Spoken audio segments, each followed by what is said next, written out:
Silence, s'il vous plaît. Allô, allô, allô, silence. On commence l'enregistrement. Est-ce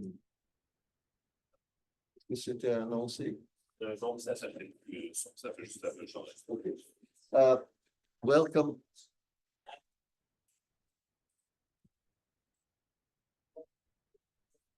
It's a lot. I don't know if that helps. Welcome to day 4. The first speaker today is not Jocelyn Maclure. It's Jocelyn Maclure. Je savais pas. He is a professor of philosophy at McGill, and he was also in what status were you at Southampton? Were you faculty or were you student? No, PhD student. PhD. Yeah. He did his PhD at Southampton University, which is a sponsor of this event as well. And he was also a collaborator of someone else, a gray eminence of McGill, Charles Taylor. You wrote a book with him. Yes, that's right. What was it called? Secularism and Freedom of Conscience. Secularism and Freedom of Conscience. And I now pass it over to Jocelyn Maclure, who will speak English. Okay, so is it okay if I stand here or should I? Absolutely. Yeah. There was already. I can't leave my camera. Est-ce qu'il y a une caméra pour lui? Est-ce que Elle est ouverte. est-ce qu'on voit? Je peux rester comme ça? Oui, parce qu'on te voit. Okay. All right, so hi everyone. Thank you so much, Stephen, for this kind invitation. It's a real pleasure to participate in this summer school. I really enjoyed the few talks that I was able to catch in the past few days. Very fascinating work. It's quite rather far from my own field of expertise. I'm not, as you will discover very quickly, not a linguist, not a psychologist, not a computer scientist. I am a philosopher working mostly in ethics, pretty much all fields of ethics, from meta-ethics to different branches of applied ethics. I also work in political philosophy, but I also have a rather strong interest in the philosophy of mind and in social epistemology. Okay, so this will be a talk in the ethics of AI.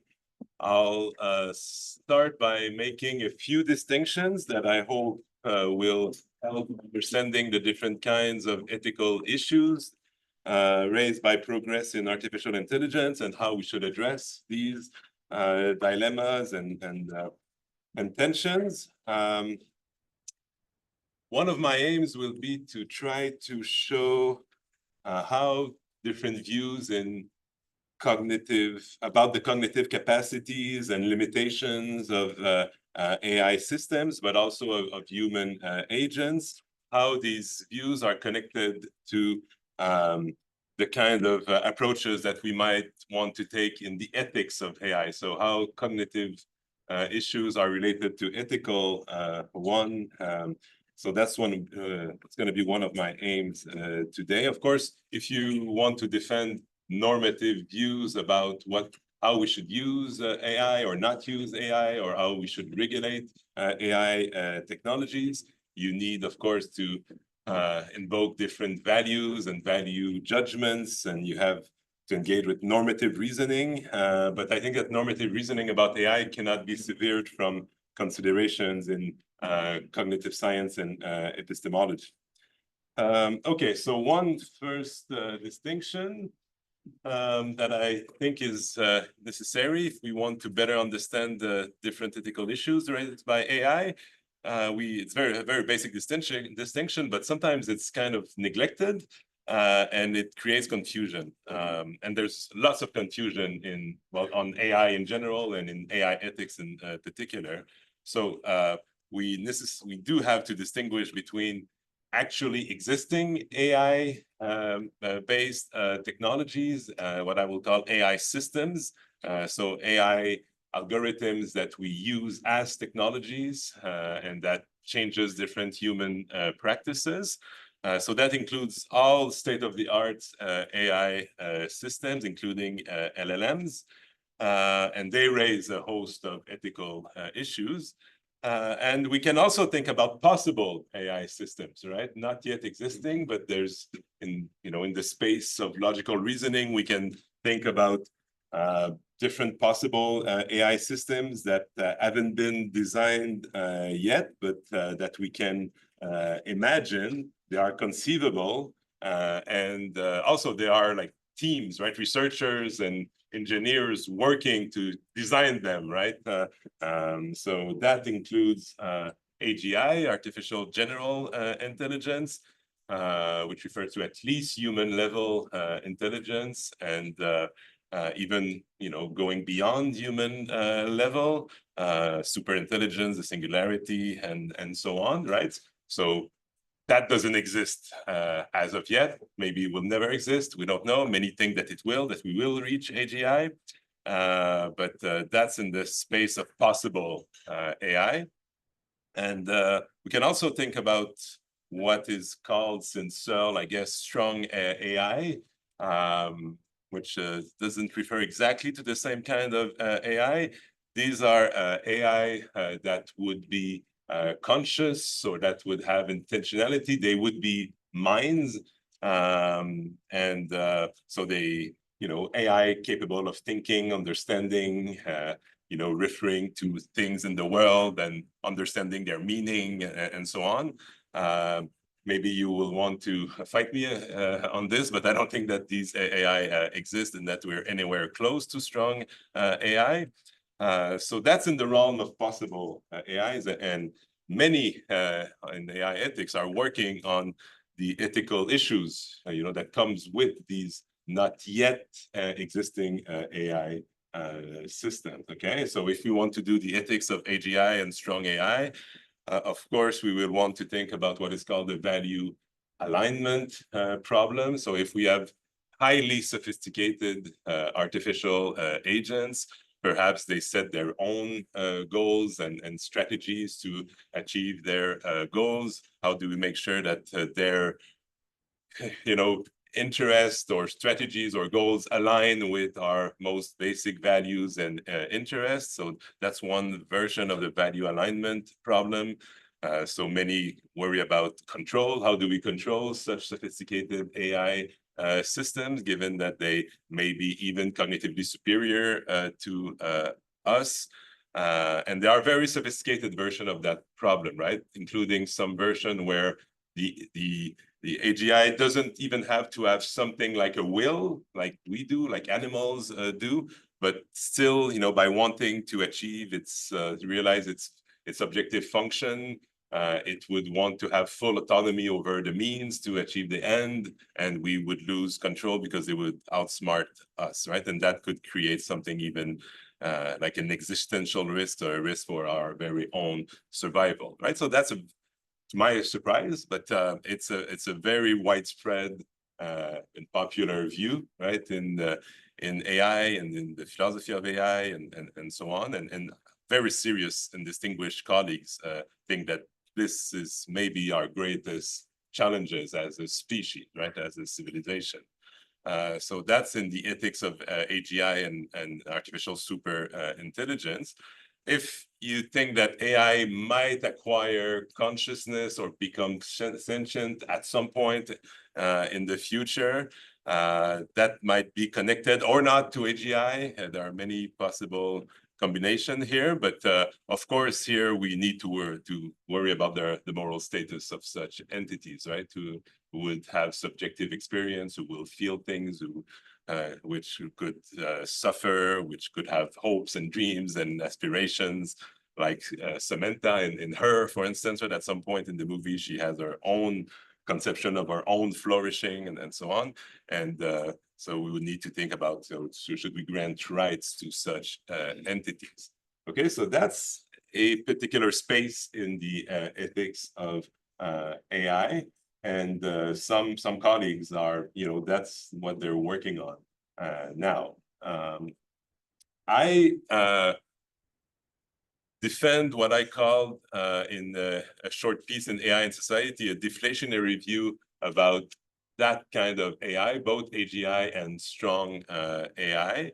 And the beginning of a dialogue with Yoshua Bengio took place in these like working papers published by Obvia. So Yoshua has a long intro piece where he explains kind of his change of mind with regard to existential risk, right? And he now endorses a view very close, as far as I can tell, to say someone like Stuart Russell's view.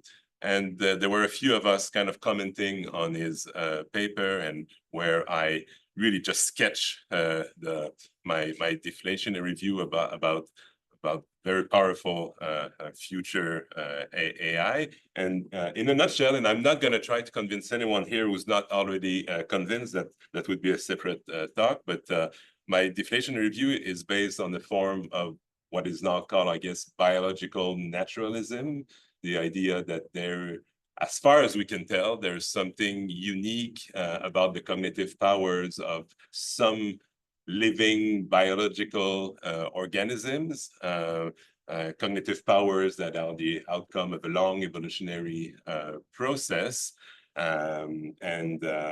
This is also, I guess, congenial to triple E cognition, and this idea that our different senses and cognitive apparatus connect us to the world in a particular way, and that allowed us to develop these cognitive powers. Of course, we're highly fallible cognitive agents as well. But that kind of connections to the world that allow us, and it's based also on a version of Stevens, a very powerful formulation of the symbol grounding problem. So if I would have to like fully develop the view, that would go along these lines. But that's just to tell you where I'm coming from, right?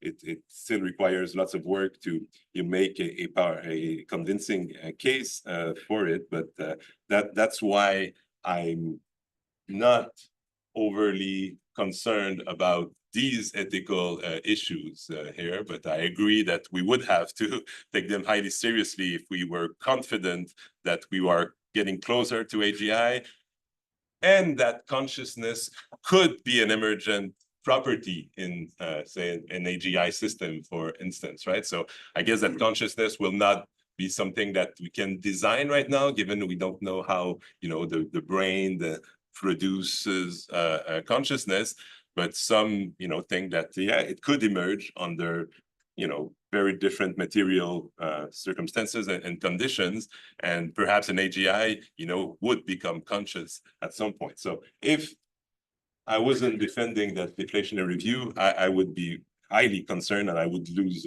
sleep over the issues now. But fortunately, I don't. There are many issues that I'm losing sleep over, but not these ones. Okay. So my view entails that I don't think that we should give priority, practically speaking, to the risk that comes with AGI or fully autonomous artificial agents. And I don't think that highly speculative philosophy or theorizing about, future AI should be our guide to policy making and decision making at this point in time, given, all the AI technologies that we currently have. But one maybe qualification, another distinction, we can probably distinguish between two kinds of AI-related catastrophic risks, right? So the first set, that's what I just talked about. That's the risk created by AGI, so AI that we don't have as of yet. Okay, so that's something. But we can also, think that actually existing AI systems have the potential also of creating catastrophes, and that they come with catastrophic risks. But that's not because AI are fully autonomous and highly sophisticated cognitive agents, but that's more because of how we use actually existing AI systems. And I do take these risks very seriously, right? So malevolent uses of existing AI system by bad actors, yes, that should worry us all. We don't have to, make a leap of faith and think, oh yeah, we'll have AGI, and that's no, just the AI that we have now can harm entire populations in different ways by being used in cyber attacks. We're all well aware now of kind of disinformation and misinformation that one can produce with bots and LLMs, and it can be used to create little weapons also. But that's a very well-known risk in tech ethics in general, right? It's usually referred to dual use theory. You can use them to create the good, or you can harm with them, right? So that's pretty standard issue in the ethics of technology. Okay, so another branch of AI ethics, I think that's the one that is the most urgent today. That's the ethics of maybe what we could call machine learning or deep learning based AI systems, including large language models. Okay, so this is you're using our best AI technologies now. Given how they work, they create all these problems and dilemmas. It would be too long to go over that list, but these are all very daunting and serious problems. Okay, none of them is easy, but given how widespread AI is in human life now, it's used pretty much in, think about an area of human life now and ask yourself, okay, is AI present there? And it looks like it's pretty much ubiquitous, right? It's pretty much everywhere, from our intimate, relationships, and increasingly with artificial agents, to our democratic life with echo chambers and fake news, disinformation, and so on. It's pretty much all over the place.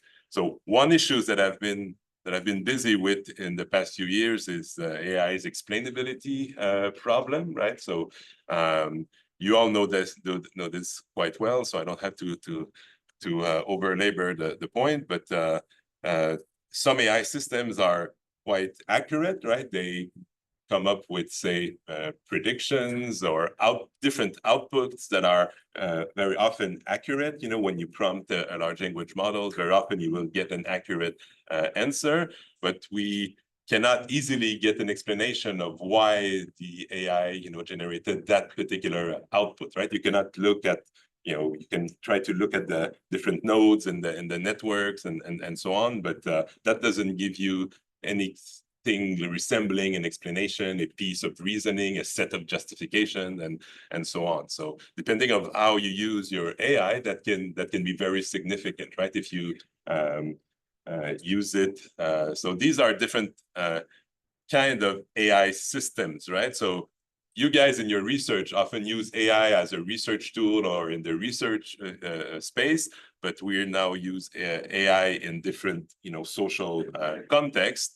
And so you can have an ML algorithm, right, as a decision support system to decide who has a loan, or who has bail, or who will be admitted in an academic program, where are you going to send, more police officers, and which neighborhoods, and so on. So predictive algorithms to help or automatize decision-making in high-stake context. We use them as recommender systems, as you know, right? Every time that you're using a search engine or a social media, there is a recommender system, working in the background, and that is making prediction on what will make you engage or click or buy, or different recommender systems to nudge you into doing different things, voting for a candidate or not going to vote, which is pretty significant. So obviously, recommender system raises very important questions related to autonomy, right? Are we autonomous if we're always under the influence of predictive algorithms that try to nudge us into believing or acting in different ways? now this summer school is focused on large language models, and now large language models can be used in different ways, but increasingly as kind of virtual assistants, right?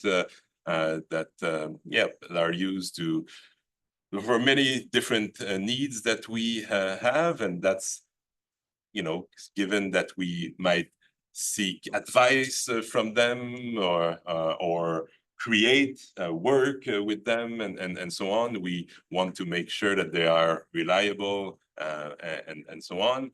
You know, they can also power social robots used in different contexts, including with vulnerable populations, right? So these different AI systems raise these different ethical questions.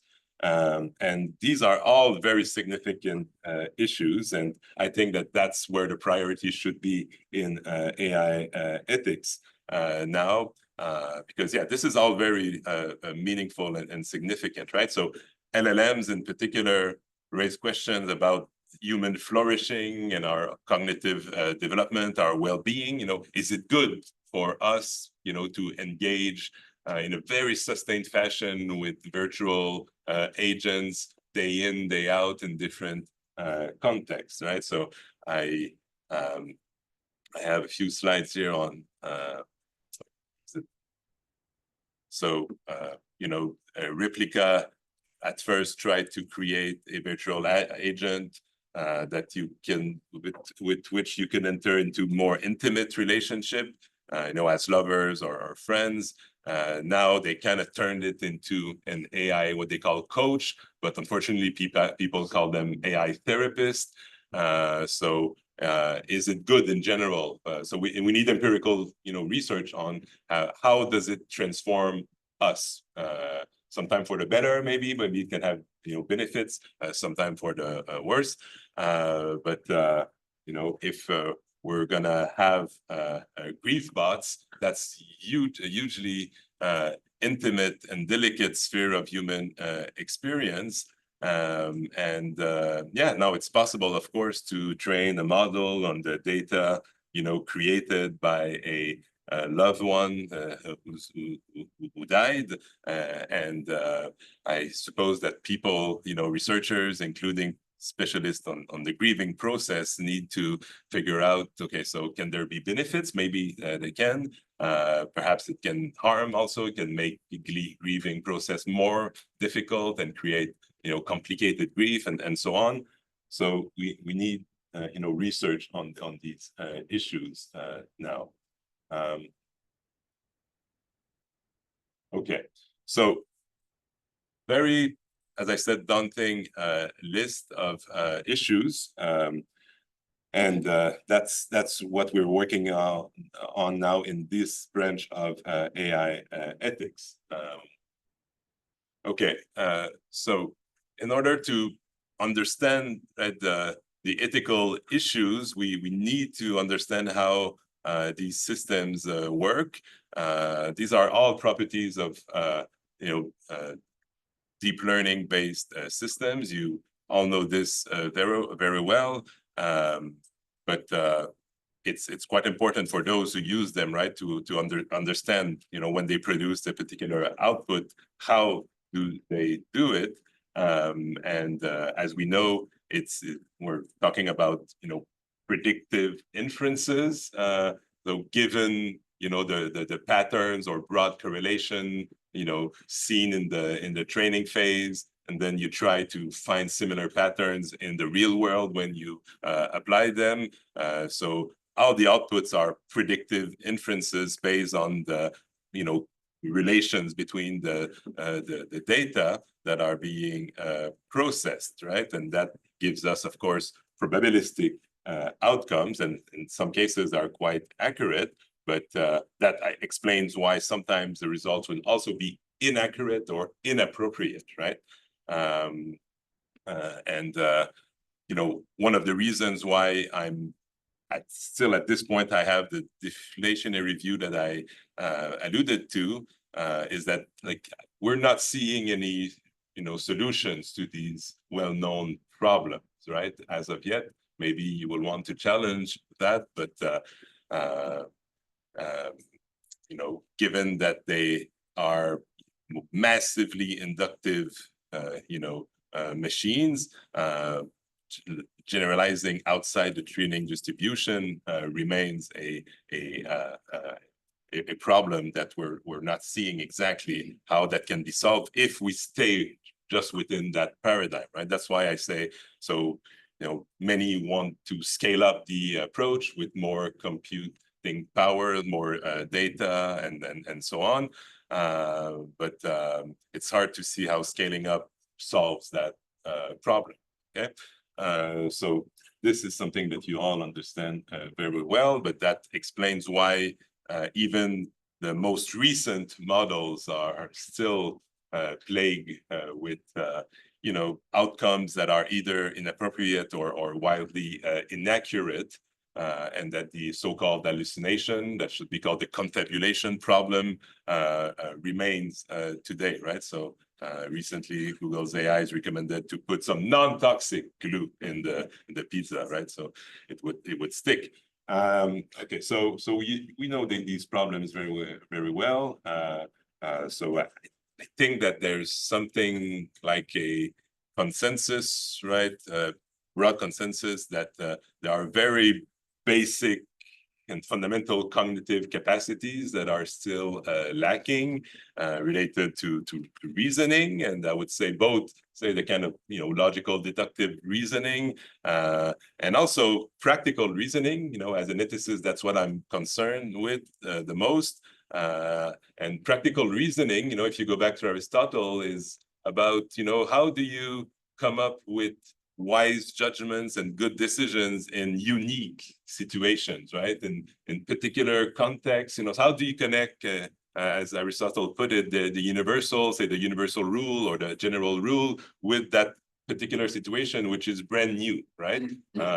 So general laws, they apply very well when you're in standard situations, and that's why we need good general laws, but you still need good practical judgment because the world changed, the world is complex, and that requires practical reasoning, and that allows you to make sound decisions in unique and unforeseen situations, right? That's totally missing. So when you thinking one approach in AI ethics would be, well, let's build ethical machines, right, that are capable of acting on the basis of values, or are capable, who have practical wisdom like phronesis. Okay, so yeah, let's try to do it, but I don't see how we do that on the basis of different deep learning techniques. Another approach will be required if we want our AI to be capable of practical reasoning, right? And in a very different direction, it's also recognized that common sense, right, the glue in the pizza thing is absent, right? And I would define common sense here as that kind of, I guess, faculty related to intuition that allows us to kind of know what we should do without having to think about it too much, right? On the basis of system one, even in kind of new situation, you travel to a foreign country, maybe you don't understand the language very well, you don't know the people, but in many cases, you will kind of know how to act based on common sense. And that allows us sometimes to avoid, making bad mistakes or being inappropriate and so on. So some AI researchers are working, how do we endow our AI with common sense, right? And that could very well be related, right, to the fact that our affects are hugely influential in our cognition, right? So we have capacities related to reasoning, but all this is connected to emotions and to what the ancient Greeks would call the non-rational parts of the soul, right? Our desires, appetites, emotions, and so on. And this is lacking, of course, in AI system. Okay. So if one is rather convinced or find plausible what I've been saying at this point, this invites us to see AI system not as, creating the kind of cognitive agents that can like fully replace humans, but that can at best, extend humans' cognitive capacities. I think that's the most like kind of sound way to see how can we integrate AI in our practices, given their capacities and limitations. So one of my Canadian colleagues at U of T, Carrie Navold, is a philosopher of mind and of cognitive science, right? She sees AI technologies as cognitive extenders, right? Not necessarily, you don't necessarily have to endorse, the full-fledged extended mind thesis, but just as part of our cognitive scaffolding and aspects of our cognitive scaffolding that extends our or augment our cognitive powers. That I think there's a real potential for AI there, including for many of you, like as researchers, right? So yeah, much was made of the different moves made by AlphaGo, and how can these moves can then kind of influence human players and make them better, right? So that's a good example here. Okay, so recently I was asked to give a grand round at Memorial Sloan Kettering Cancer Center in their kind of psychology and psychiatry department. So how to help people who are, who have cancer and their close one, their caregivers, and so on. And how can, AI could be used in a safe way in that space. And, these are people who wonder about, okay, they think that like palliative care is very important. They wonder whether should we legalize medical assistance in dying and so on, and they have to think about these issues. So that's an example of how many are using large language models, right? And in many cases, the chatbot will give you quite good, good quality answer. So let's look at this one. So I asked it about the relationship between MAID and palliative care, and it said that the relationship is complex and multifaceted. Both approaches aim at alleviating suffering in patients with terminal illnesses, but they differ in their objective and method. Palliative care focuses on improving the quality of life and so on. And medical assistance in dying is involved intentionally ending a patient's life at their request, right? So it makes the right distinctions. It can be used as a good starting point if you want to start, figuring out what's the relationship, are they compatible, not compatible, and so on. And that can be, a powerful cognitive tool for human. Okay, so and artists also can use them in highly creative and productive ways. So that's a German photographer now using AI quite widely, doing very interesting work. You heard about AlphaFold for predicting the 3D structure of protein and so on. But here is a chemist saying that, yeah, that AlphaFold is wonderful, but it will not replace human researchers, right? We will need, it will speed up, some research program, and very greatly. I think that's one of the best AI technologies that we have, but there's no way that, biology and biology students will be out of a job because of AlphaFold, right? It's going to be a very powerful tool at their disposal, and that will allow them to use their time differently, right? To further different research agenda, okay? So many examples of how we're not replacing human expertise, but augmenting human cognitive powers, right? So that's a AI tool for detecting skin cancer. Okay.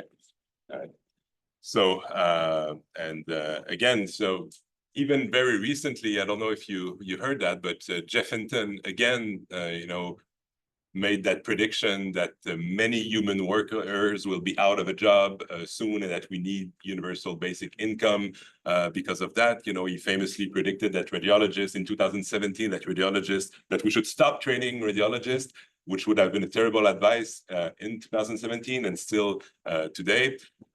So this is not where we are now. We are in a space where we can augment our cognitive powers, but we have to put in place different regulations and other policies to mitigate the risk created by these AI technologies, okay, including the ethical risk. Okay, so that's where we are now. Of course, I forgot to start my timer. I have until when, Stephen? You have plenty of time. Okay, but just to give me an idea. 25 minutes. Okay, good. All right, that's plenty. Okay, so, all right. So I think that all these considerations lead us to a view in AI ethics where what is crucial, should be the priority now is that how do we come up with the right set of institutions and regulations that can ensure what is called in the literature meaningful human control over AI, meaningful or genuine human control and oversight over AI system. That's, I think, what is should be the priority, and that includes some requirements related to their transparency, so that we know that we're dealing, say, with content that was created by an AI, or that we can organizations that use AI to make ethically sensitive decisions, that they are always able to explain and justify their decisions, and that we better understand how the recommender systems impact on our mental life and our decisions and so on. So I think that this is where we are with some of my collaborators. We're calling this AI ethics institutional turn. So that's a way to try to, kind of flesh out what meaningful human control over AI requires. That's coming up with the right kind of institutional infrastructure. So basically that's coming up, an institution was defined by Rawls as a kind of a public system of rules, right? That create different powers, authority, and so on, and that facilitates cooperation, right, among different agents. So we need the right, regulatory framework and the institutional capacity to make sure that the rules will be abided by. So I think that that's where we are now in AI ethics, after coming up with these different declarations, and like the Montreal Declaration for the Responsible Development of AI, and there are more than 100 now declarations. Of course, these are in all cases non-binding declarations, and because of that, they can be useful, but they are severely insufficient, and now we need to build that institutional capacity. Okay, so something that I'd like to discuss with you, given your fields of expertise, is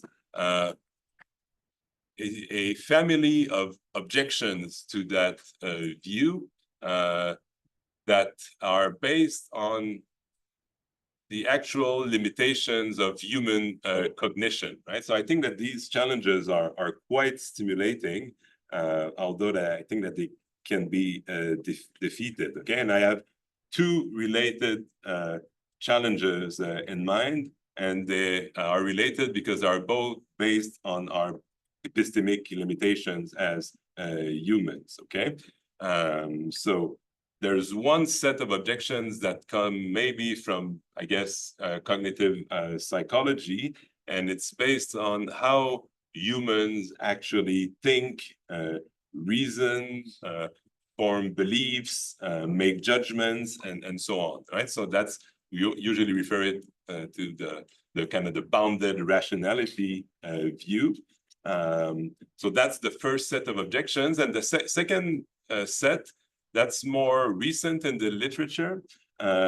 And it's based on a very influential view in the field of social epistemology. And it's based on our very basic epistemic dependence, right? As individual epistemic agents, we're radically dependent, right? It's just impossible, right, in all cases, to make my own research, look by myself at the evidence, and then come to a belief, a conclusion, and so on, right? The expertise that would require is just impossible to gain, and I need to depend on, you know, experts, authorities, institutions, and so on to make my mind about, you know, many different things. So yeah, I cannot really be an evidentialist about everything. That's just unsustainable. And I think that's true. And those who want us to recognize our very radical epistemic dependence, usually they have to say, well, under the right circumstances, we need to trust experts and trust institutions. And I fully agree with that view in social epistemology. I also agree about the fact that our rationality is bounded, right, and limited. So I agree with both these sets of observations. I disagree with the inference that is made on their basis about how we should go about, you know, kind of governing AI technology. So it's the inference when you applied it in AI ethics that I disagree with. Okay, so first, well, I'll just talk a bit about the bounded rationality argument. The second one coming from social epistemology, that's what I'm mostly working on with my grad students at McGill right now. Okay, so and this was the bounded rationality argument that came from the discussion on AI's explainability problem, right? So the fact that it's a black box, that like deep learning models are black boxes, they're opaque. So many were saying, well, we need to make AI explainable, right? So either to shift to intrinsically interpretable AI, you know, white boxes, but these models sometimes are not as performing as well as black boxes, right? Or we need to come up with algorithms that you know, will allow us to explain the outcomes of intrinsically opaque AI system, right? That's the explainable, the explainable XAI research agenda. So that's fine. That's a techno kind of scientific answer to the problem, and we just have to wait and see. You know, will XAI be successful or not? So far, many of my colleagues in AI and related disciplines are saying to me, well, we cannot trust. You know, it's helpful. We need to do research, but we cannot trust what comes out of the XAI technique so far. But as in ethics, we have to decide, okay, what do we do with the AI system that we are using now? Because they are using high-stake, ethically high-stake context. And these are contexts where, you know, our basic human rights are at play, our right to equal opportunities is at play, our flourishing and well-being is at play. These are all ethically high-stake contexts, and we need to see, okay, under which circumstances should we be allowed to use them, and under which rules, and so on. So we cannot just wait for the XAI researchers to, you know, solve that problem. Okay, so some were saying, well, okay, so you're coming up with, in that paper, I defended what I call the strong explainability requirement, right? In ethically high-stake context, a strong explainability requirement should be imposed on those who use AI to make, you know, high-stake decisions, right? If they cannot satisfy the explainability requirement, they shouldn't use AI in these circumstances. So that was the normative view there that I defended. But this view is attacked on the basis that, wait, look at how humans, make these very same decisions, right? So it's based on a comparison with how the human mind works. And the basic idea is that, say maybe like deep artificial neural networks are not significantly more opaque and epistemically worse than human minds when you have a non-ideal theory of how the human minds work, right? So, and they point out that the human mind and human cognition in general is also highly fallible, it's brittle, it's opaque, it's biased, it's noisy, and so on, and that maybe we're actually better off to revert to impersonal algorithms for making high-stake decisions. A very sophisticated version of this is defended by Bruckner, and that's a good paper that I recommend, although I disagree with the conclusion. Okay, so let's see what Bruckner is writing here. So critics have argued that processing in deep neural network is unlike human cognition for four reasons, right? Deep neural networks are data hungry, brittle, inscrutable black boxes, and that merely reward hack rather than learn real solutions to problems. This paper rebuts these criticisms by exposing comparative bias within them in the process, extracting some more general lessons that may also be useful for future debates, okay? And when the same degree of critical scrutiny is directed towards the human side of this comparison, our minds are also revealed to be black boxes plagued by many of the same vulnerabilities. Okay, so that's what I call the argument from the limitation of the human mind. Okay, so very powerful challenge. Okay, so I think that there's, a lot that is being said there is, of course, true, and that was shown by, in many fields. Very often, right, we rely on kind of heuristics associated with system one rather than say with we don't apply the axioms of decision theory, right, when we try to make up our mind and decide what to do or who to hire and so on. We often use system two to kind of rationalize, post hoc, the conclusion that we reach based on system one, our intuitions, our biases, and so on.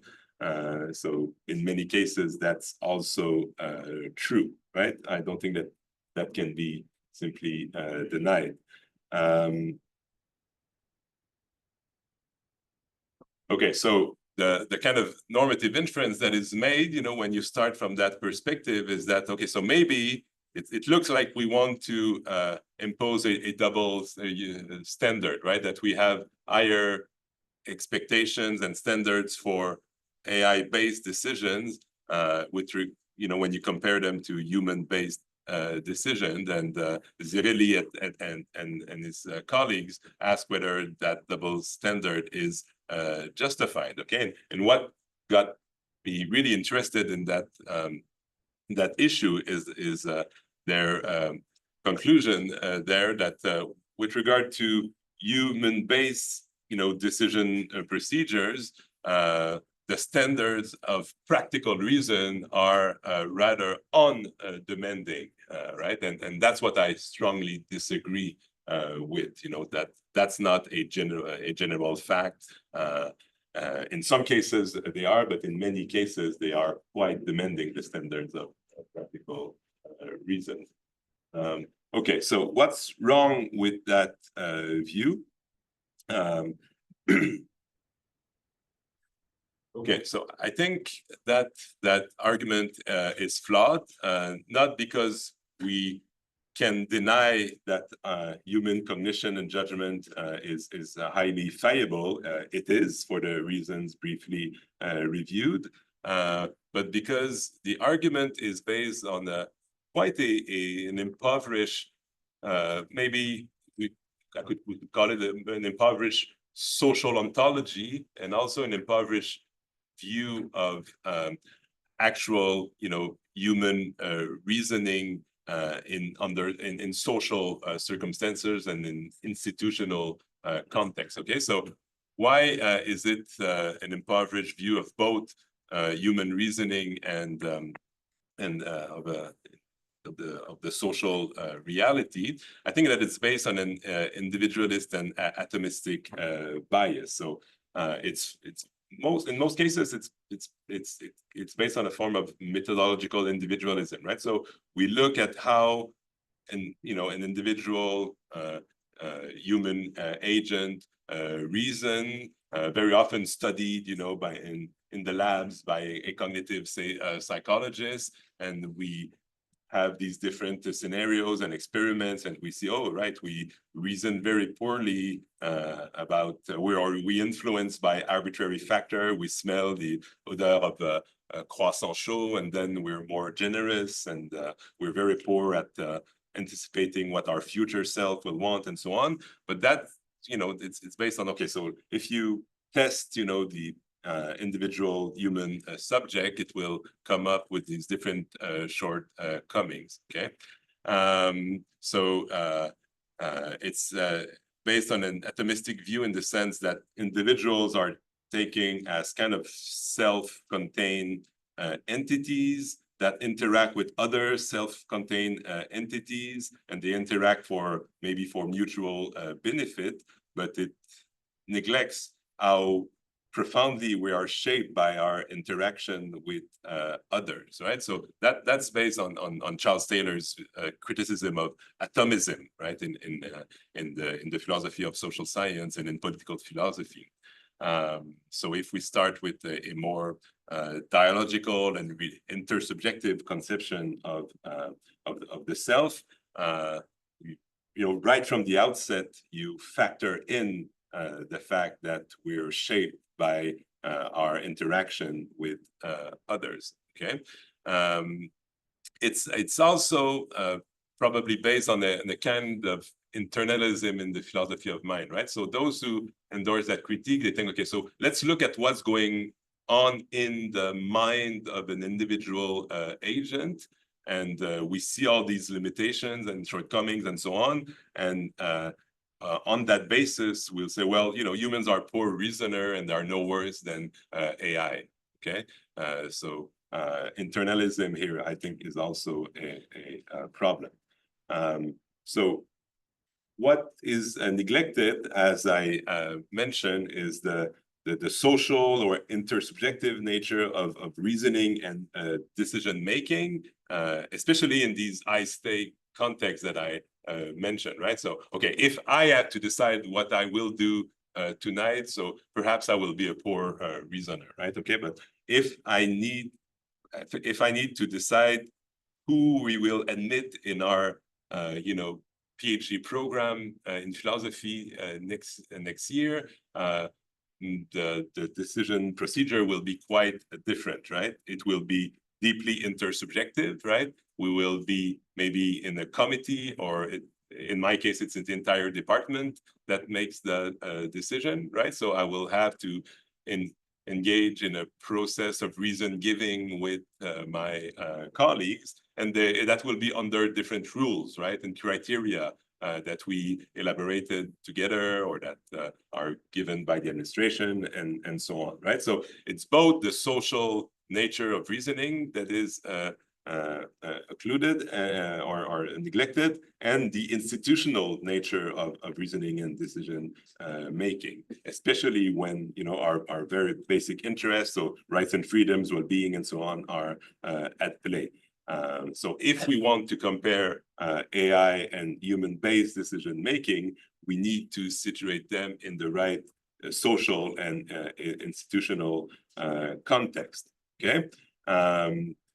And if you look at what, as I mentioned, is an institution, right, as a public system of rules and procedures, institutions are designed with the telos of answering some of our basic human needs or interests, right?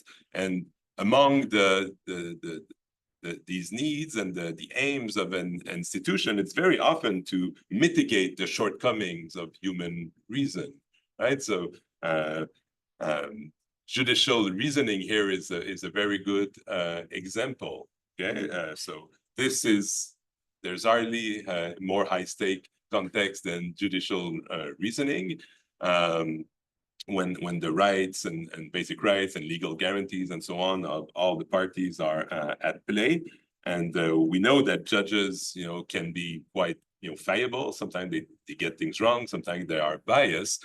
But having participated once as an expert in a trial, it's very striking how many rules were designed precisely to, increases the chance that we reach the right legal answer to the problem in front of the judge or of the jury, including, making sure that the judge is in the best circumstances to be non-biased and to think clearly and so on. So it would be too long to review all these rules and procedures that can be quite burdensome, but their goal is properly epistemic, right? So that we reach the right decision. You have not been at a Trump trial.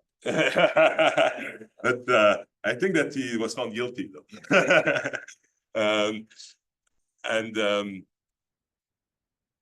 And more importantly, to go back to my point, so trial judges, they are sometimes overburdened with too heavy a caseload and so on.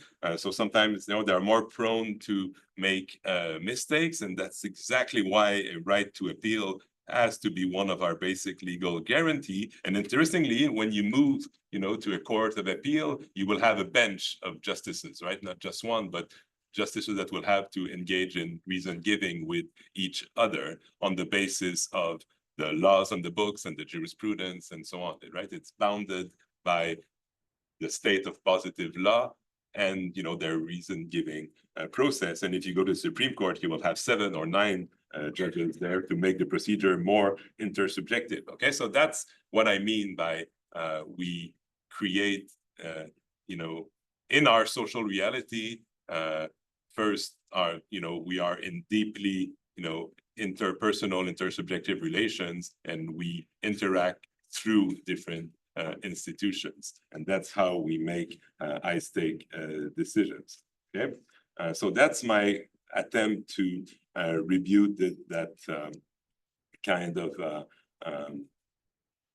debunking. And I think that we can show in many cases that the standards of practical reason can be quite demanding, right? And we could think, in academia, so peer review is very imperfect. Unfortunately, I encountered a case of reviewer 2 recently, but that's why we have in the best cases 3 reviewers, so it balances out sometimes the one that is unreasonable. Okay, so I think that despite these very sophisticated challenges, what I call the institutional turn is still required.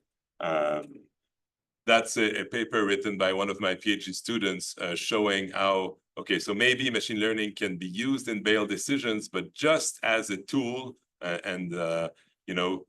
When judges sees that their own decisions do not conform with the prediction made by the AI, that should be seen as an invitation to review the case, right? Not to just defer to the AI, but just, it flags something. So maybe something was missed and to go back to the case, right? That's a cognitive extender.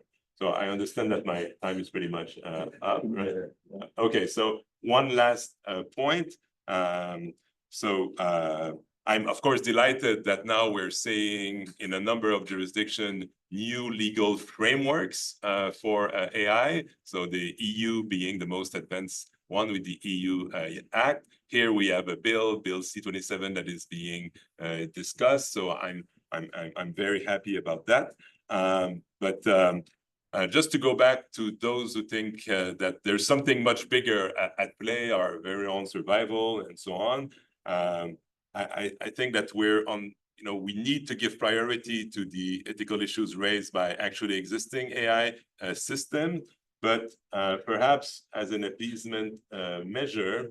Okay, so you remember that famous open letter asking for a pause, right?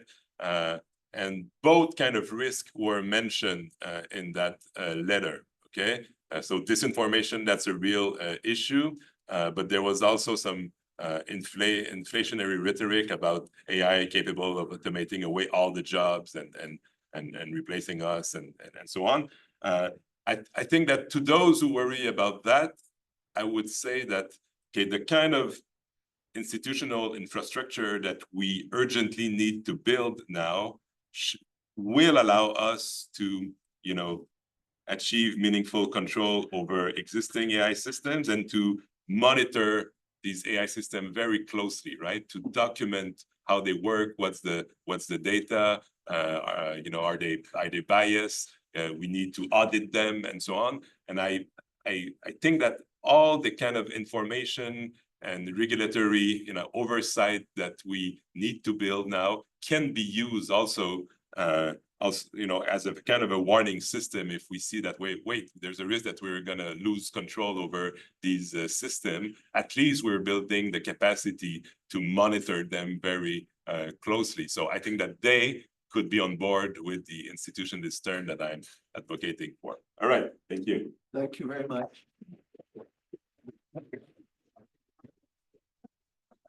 Don't go away, because now's the question and answer. You couldn't watch this. This is one of the complications of a hybrid event like this. You can only see this, you couldn't see these. So I want you to look at those, and meanwhile, and answer whatever you like. And meanwhile, you're also welcome to raise your hands and ask questions here. We have already a question, so. Stephen, when should I start my discussion? Oh. Sorry, what am I saying? Go ahead, it's yours. I'm deep into this event now, and I'm no longer compos mentis. Go ahead. Okay, great. Thank you for such a rich talk that brings up so many important ethical issues. I disagree with you only in quantity, I think, not in quality. I want to concentrate on the role of justification, and I want to cast some doubt on how easy it will be to put in legal safeguards. So I think we're agreed, probably everyone is agreed, that only with a stated justification can a decision be evaluated.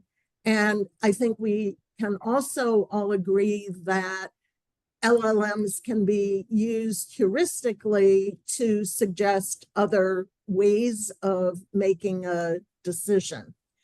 We're still left with the problem that a reasonable justification can lead to bad consequences, even at the institutional level.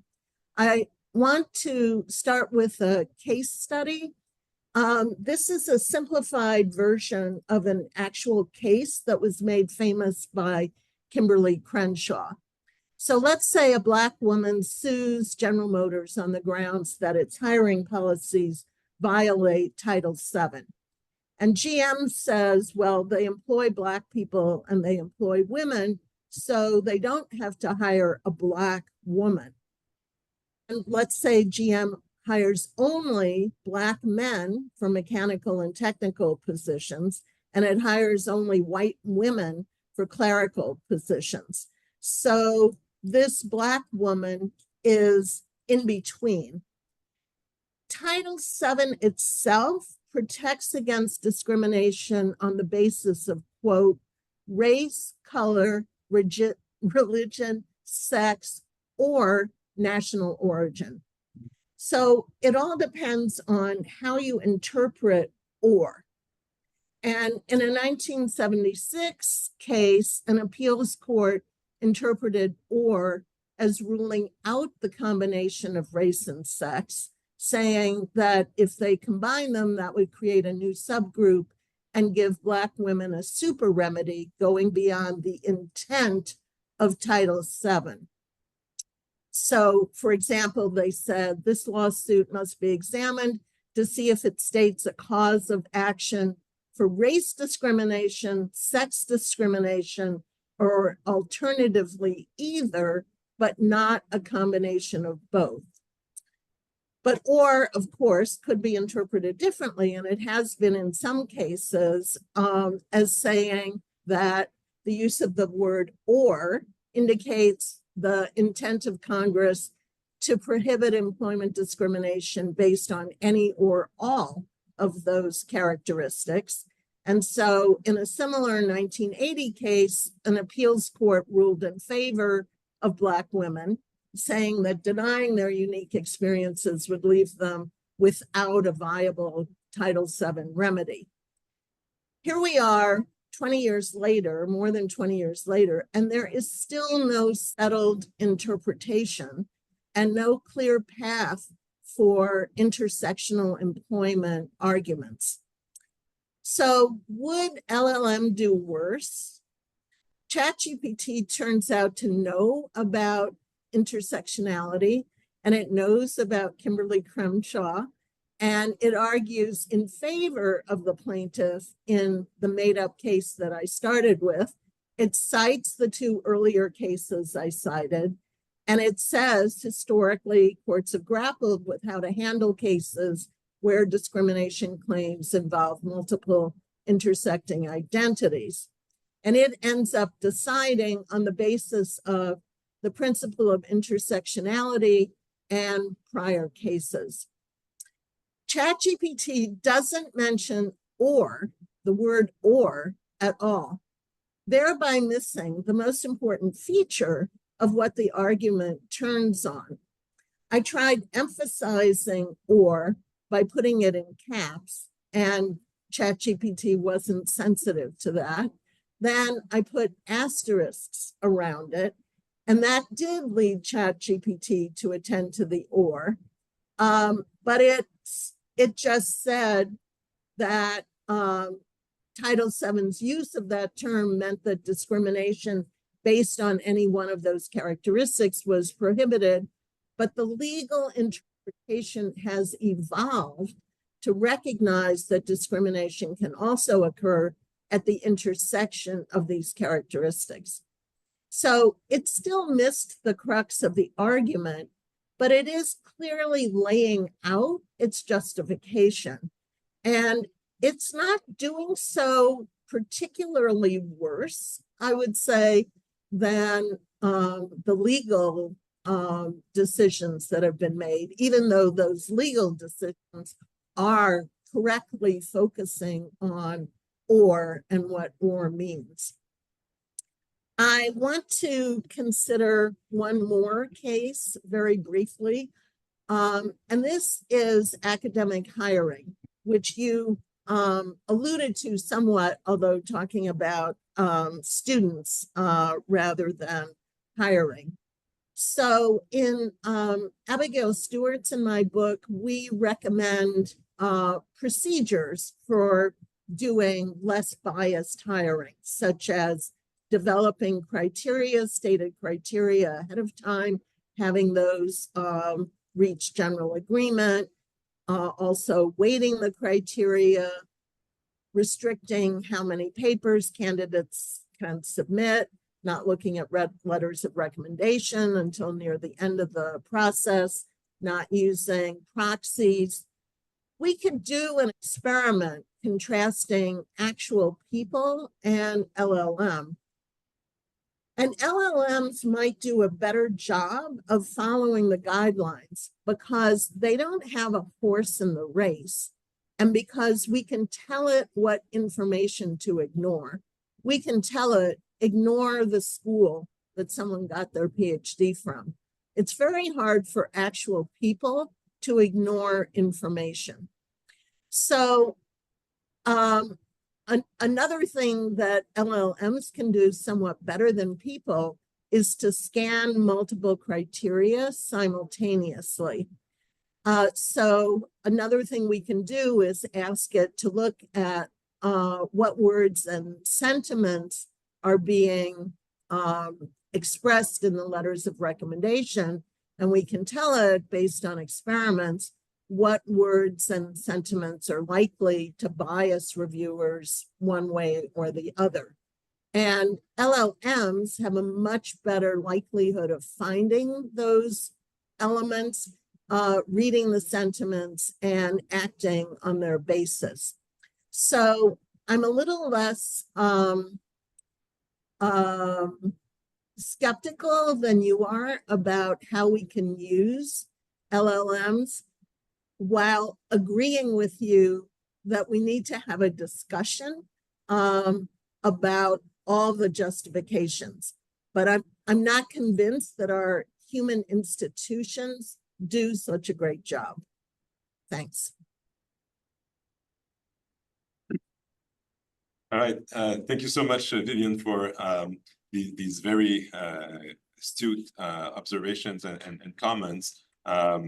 I don't think that we have much disagreement, and it's true that I didn't stress enough that despite all I said, right, we have examples every day of the shortcomings of our human institutions in terms of making just fair decisions, and some institutions are in worse shape than others, and that's entirely true.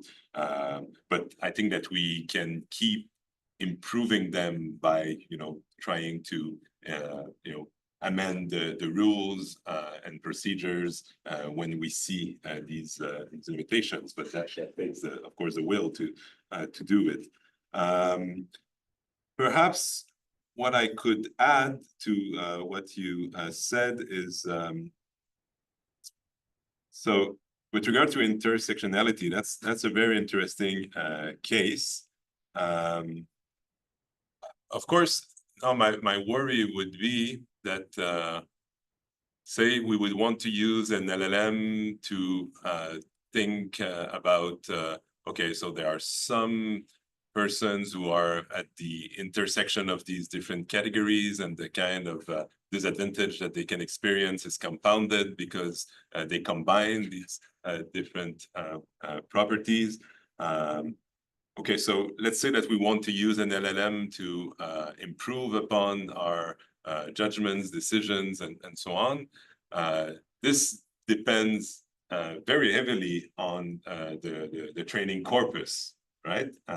So if it's the entire internet, so perhaps in that case, it was able to, track some, text and rhetoric on the importance of the intersectional approach and so on. But, if it increasingly gets filled with anti-woke rhetoric, we won't be able to rely at all on the LLM, right? Unless we decide to fine tune it. And this raises different issues. Now it might affect the capacities of the system. Yeah, it maybe it becomes too dependent on the training corpus, because what it does is next token prediction, and it's based on the co-occurrence that was tracked in the training data. So that makes it a very fragile foundation. If I can respond very briefly to that, to some extent, that's true for us as well. That is, we too are susceptible to anti-woke rhetoric, and judges are. And I think it's hard in practice and in theory to say who's going to be more affected. As you say, it depends on the training data, but to some extent, that's true for us as well. So which data do we choose to attend to when we're making our decisions? So some people are only getting their information from a particular source, and some of those people are judges, and more of them might be such people. So in principle, I don't think humans, even human institutions, are immune from the kinds of problems that you're associating with LLMs. Yeah, no, I fully agree with that conclusion. And I should have stressed also that although I try not to do pure, highly speculative, ideal normative theory, this idea, so it's what we call a public reason view, right? So it's a normative view in the sense that we should aim at making our institution more, responsive, to increase the reason responsiveness within our imperfect institutions, right? So it's kind of a horizon, right, that we would want to get closer to make them more deliberative, where the different stakeholders or deciders do have to engage with reason giving, trying to just offer real public reason to others that could convince them and respond to counter arguments and so on. So that's not a description of how our institution works. That's kind of the goal, right? What would call the regulative ideal, never fully achievable, but we should try to get closer to it. And sometimes we do, sometimes we don't, but with regard to the very real limitations that you alluded to, sometimes our institutions are badly designed also. And I'm sorry to say that in the judicial system in the US, I would never build a new society importing these judicial systems, right? The way that judges are appointed should not be politicized at all. I mean, that's what we try to do here in Canada, to control as much as possible. It's never possible to fully eliminate it, but to reduce the power of elected officials in terms of appointing elected judges. That's doable, right? That's an institutional, fix that. And there are many such problem, but I agree that in practice, very often we fail. Yeah, there was something that I wanted to say about with regard to hiring, again, very interesting. And I guess that one interesting issue would be, so far we've been using decision support tool, right? Coming up with predictive scores on who's going to perform best at work, or who's going to keep the job, the position for the longest period of times. And you have these predictive algorithms. Now we can use LLMs, right? Generating answers in a natural language. Is it better to use them than to use just decision support tools? Again, the training, the corpus will be key here. So I guess these will be fine-tuned model. But yeah, as you will know, it's highly dependent on what will be the patterns tracked in the training data, if these tools will help us to make a fairer decision. But yeah, it depends a lot on what you add to your neural network, right, in terms of fine-tuning it. Any of your questions there? Okay.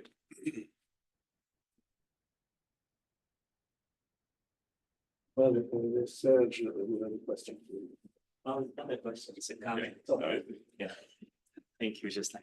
It's not a question, it's a comment on Virginia's experiments that she's talking about, the case of the Black woman. I think it's very, very interesting. I think that your example shows that in human decision-making, people's interpretation of the connectives are important. Be they logical or not, their interpretation is important in our decision-making. And it's what your example shows is that it's not the case with LLMs. And for example, what you said about your injection of or in the discussion with the LLM, with the ChatGPT. And my home experiments have shown that human beings tend to interpret systematically the or as an exclusive or instead of an inclusive, simply because it's simpler to make interpretations this way, because there are two logical possibilities. A and not B, or B and not A. And the third possibility, the joint situation, the one of the person who's a woman and Black at the same time, is more complicated. And so this way, I would say that in S1 situations, human beings tend to make decisions according to an exclusive interpretation of the or.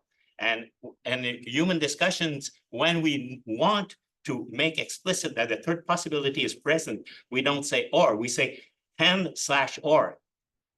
And what you say, I think, is very, very interesting, that this decision-making in LLMs is something different from the decision-making in human decisions. And I think that the importance of the connectives and our interpretations of the connectives, be they logical or not, as I said, is very important in our decision-making, and it is not the case in LLMs. And I think we should think about the consequences of the way decision-making will be made through LLMs in a context in which something else than the importance of the connectives is involved. So thank you so much. I think a lot about your example.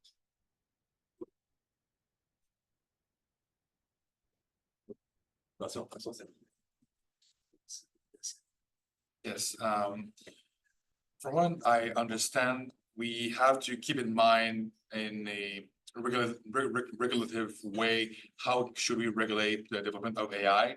And I think you spoke about the role of institutions in that regulation. And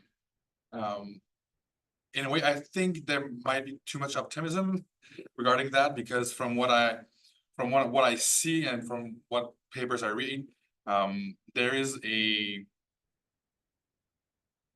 not a real try to regulate it, because even if you take the Declaration of Montreal, it is empty. It is not legally binding. It is just a smokescreen to say, we will do good. How will we do good? We won't say anything on that. Even with Bill C-27, they say the same thing. We will do good, but no word on how we do it. And it's primarily about protecting private information and not development of AI. And there has been mobilization around the world for regulating the AI since 2016, 2015. And even then, there is nothing done about the regulation. It is the industry developing the AI that can make all the decisions, and no other institution is actually regulating it, not the political institution, not the legal institution. And in a way, and it's maybe the argument of the sociologist Chantal Roberge, which right now the development of AI benefits from a carte blanche because of the benefits of developing it. Every time that we bring up the idea that there might be something bad happening, or we wouldn't have to be careful, the argument of yes, but the benefits of developing it is too good, and it just goes back. So I would just like to know what you think about that. Sure. Thank you. All right, merci Vincent pour la question. Yeah, so I agree with the starting point. You know, the very reason why we think that an institutional turn is required at this point in time is that the first phase in AI ethics, coming up with a set of abstract values, I think that that's something that needed to be done. You know, values are reasons to act, gives us reasons to act in particular ways, right? But in a very abstract way, they tell us, okay, so what is important in that space? What should we protect, cherish, and so on? What should be, you know, what should guide the development of these systems and so on? It was important to both identify the ethical problems and to figure out, okay, so what are the values and commitments that we want to uphold in, you know, a context transformed by AI. But I remember that when we published the Declaration of Montreal, the very first thing that I said, well, congratulations, that was important, and that was the easiest part in AI ethics, identifying the problems and the values. Now the most difficult work begins now, and that's where we are now at that institutional turn. And the institutional turn for us is both first, now ethics should serve as the foundation of new, legal norms. Okay, and these legal norms need to be binding, right? So self-regulation. It would be foolish to think that self-regulation will suffice. That never works. In business ethics, it's a foolish position to think that private corporation can self-regulate and be socially responsible.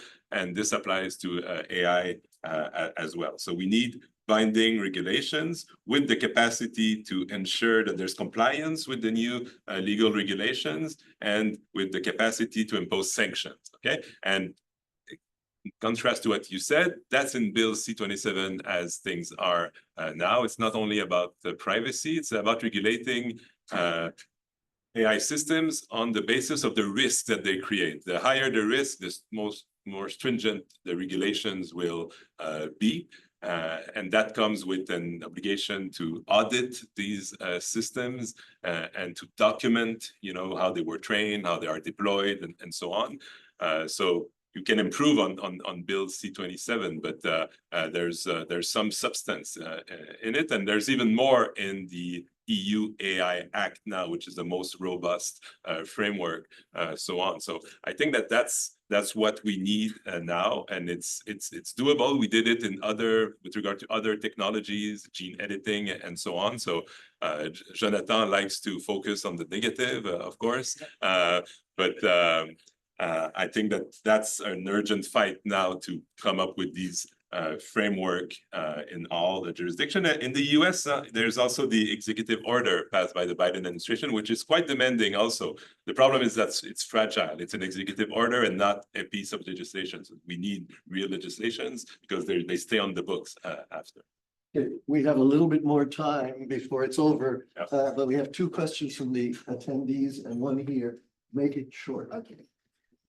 This is not a question, but I have an observation that is like, it's harder to convince an AI to like adhere to what I believe than a person. Like, for example, like it's hard to prompt ChatGPT to say that vaccines cause autism. You have to trick it in a weird way to say that. But it's so much easier to convince a person who's like completely what do I say, is fully like only listens to like conservative media. That person is easier to convince that vaccines cause autism. But for an AI, there's either a problem with what it's trained on, or it's a problem of how it's coded. Probably there's like a hard-coded restriction.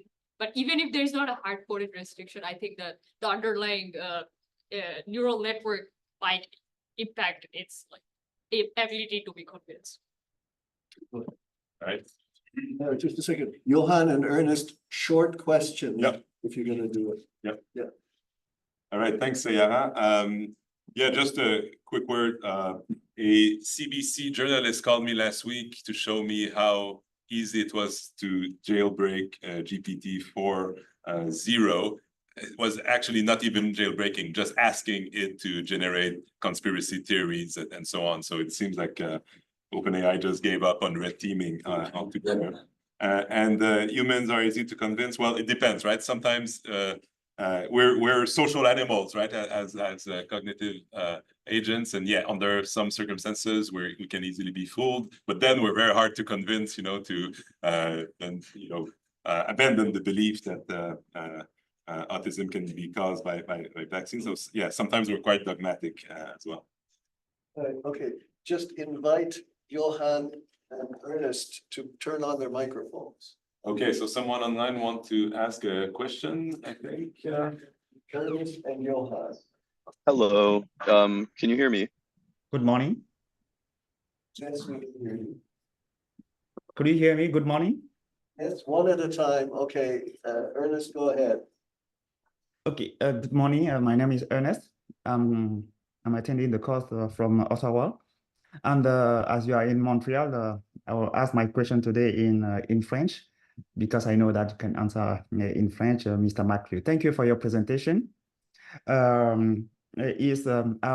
have two questions. The first one is the comprehensive question concerning LLM, and the second one will be the prediction, the prediction question in your perspective concerning the opacity of the algorithm. So, alors, pour la première question, c'est vraiment de savoir quelles sont vos frontières, parce que en suivant votre présentation,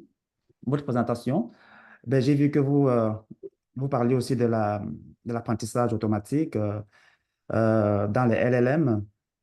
Alors, j'aimerais bien savoir si ce modèle est vraiment euh, en lien avec l'apprentissage profond ou alors l'IA générative, ou alors vous, de votre perspective, vous l'étendez un tout petit peu à, à l'apprentissage automatique, le machine learning. Ça, c'est la première question de compréhension, juste de votre perspective, pour voir comment est-ce que vous étendez ce modèle.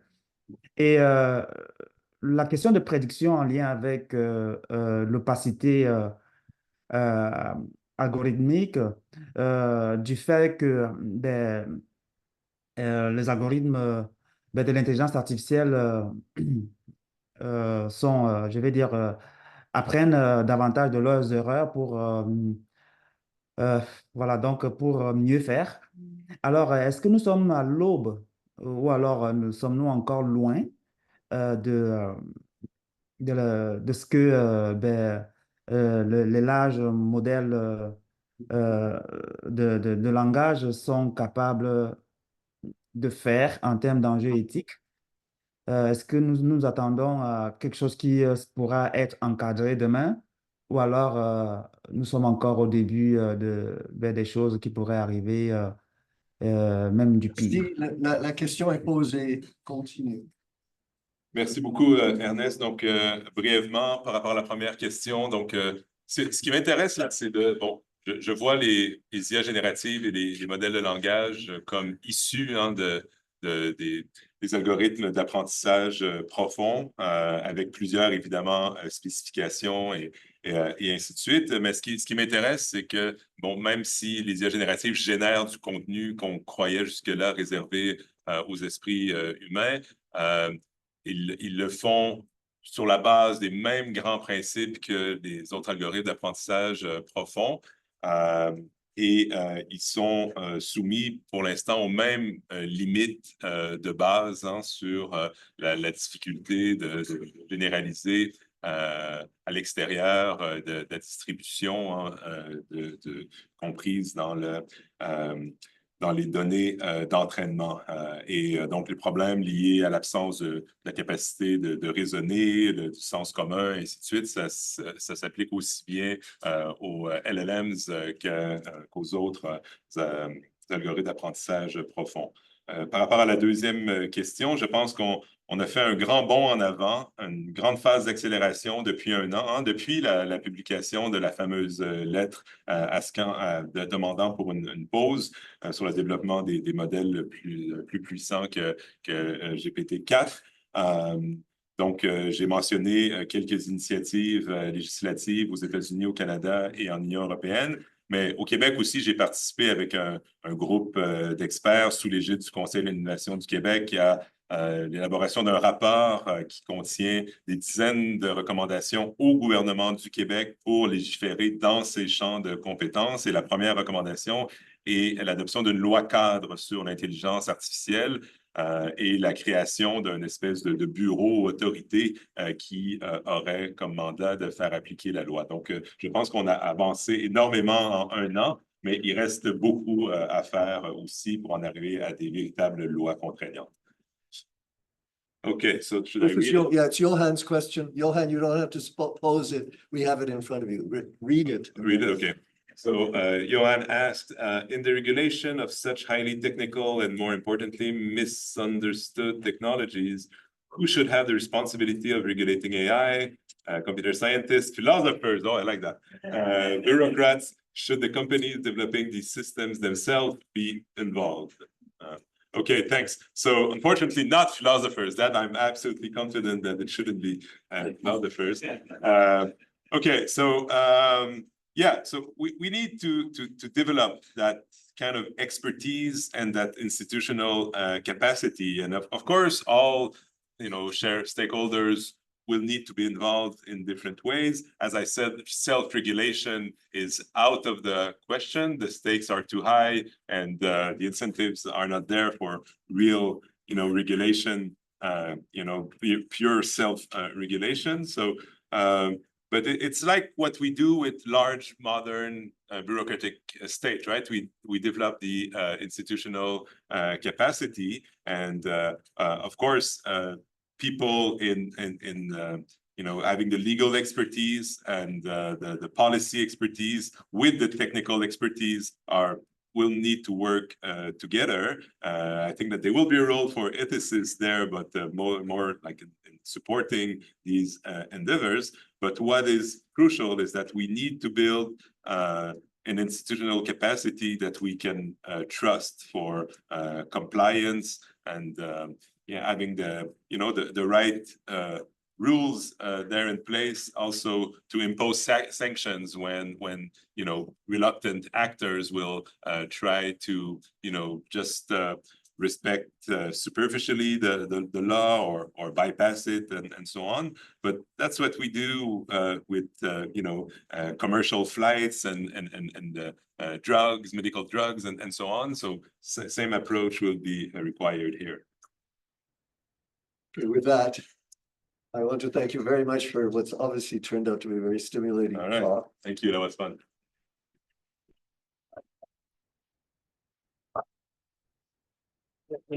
My apologies for the brutality of the chairman, but in this hybrid event, there's no choice, but something has to be done to regulate it in time. It becomes a free-for-all. Also, we have to change. Are you leaving? No. Okay, stay for the. Yeah. We have to change mental states because we're no longer talking about LLMs directly. This is now going to be, there's going to be a break, and then it's going to be a session dedicated to the memory of Daniel Dennett.